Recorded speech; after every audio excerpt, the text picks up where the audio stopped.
One thing about me is I take feedback very well, and some of you had some feedback from me about the quality of my audio. And so now we have a mic. Let's get into some of the duties and responsibilities that would cause someone to be an exempt employee.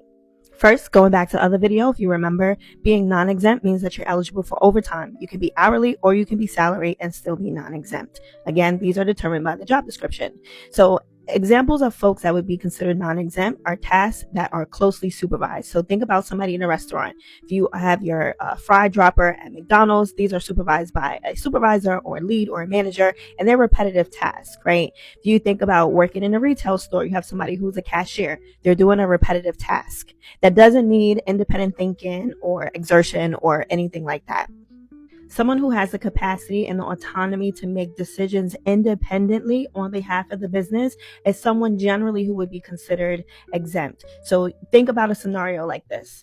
I'm an HR practitioner. I conducted an investigation. I am recommending termination for this investigation. Of course, it needs to go through approval through a vice president or a CEO or something like that. But for the most part, the CEO did not come over my work and tell me what to do. It's not a routine thing that I do. And I'm making choices that impact the business. So as a result, someone could lose their job from this.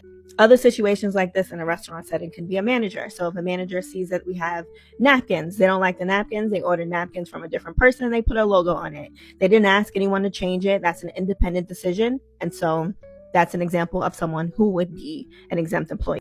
And the easiest one for me is someone who has autonomy or input over hiring, firing, or anything that has to do with progressive discipline. If you have a job description that feels a little wonky, you're more than welcome to send it over to me. But just remember, I'm not a lawyer, I'm an HR practitioner. Okay.